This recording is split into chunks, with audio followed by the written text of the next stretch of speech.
TG Plus News edizione di Treviso, buongiorno. In apertura del nostro notiziario la cronaca.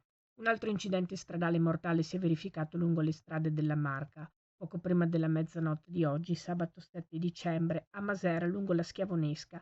Un giovane di 29 anni, Luca Gazzola, di San Vito di Altivole, era alla guida di un'auto Spider Mazda, quando, per causa in corso di accertamento da parte delle forze dell'ordine, all'incrocio con via Sacconi ha perso il controllo della vettura, finendo fuori strada e schiantandosi contro un platano. Sul posto sono intervenuti i sanitari del SUEM 118, i quali non hanno potuto far altro che constatare la morte del giovane. Sono intervenuti anche i carabinieri e i vigili del fuoco di Montebelluna. Ancora cronaca. Due quindicenni trevigiani hanno organizzato in via Volta a Ponzano Veneto un finto posto di blocco fermando gli automobilisti in transito. Erano vestiti con tute mimetiche, giubbetti antiproiettile, elmetto, cartucciere e visore notturno e avevano con sé un fucile M4 e una pistola Glock, armi da soft air ma perfettamente riproducenti quelle vere in metallo. È successo giovedì 5 dicembre verso le 12 e le 17:30. Un passante ha avvisato la polizia locale che è immediatamente intervenuta sul posto.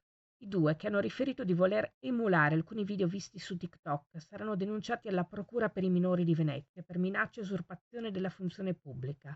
Le finte armi sono state poste sotto sequestro e i due giovanissimi sono stati raggiunti in comando dai genitori che li hanno riportati a casa.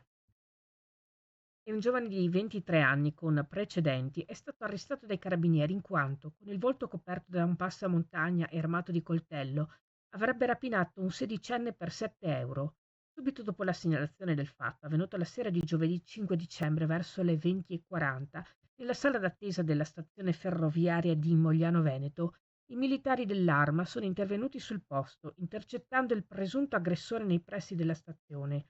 Proseguono le indagini per identificare un complice che si trovava con lui, mentre il 23enne è stato portato nella casa circondariale di Treviso a disposizione dell'autorità giudiziaria. Il silenzio non serve, parlatene con gli amici, i genitori, magari con l'allenatore e se necessario denunciate, come ho fatto io.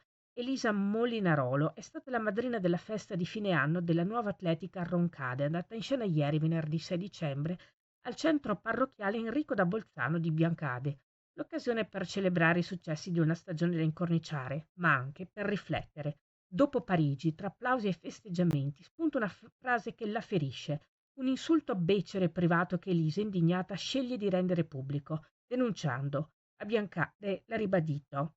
Se mai doveste trovarvi nella mia situazione, fate lo stesso, non scegliete il silenzio, parlatene. E se invece dovesse venirvi l'idea di fare una battuta sul fisico di qualcuno, non fatelo.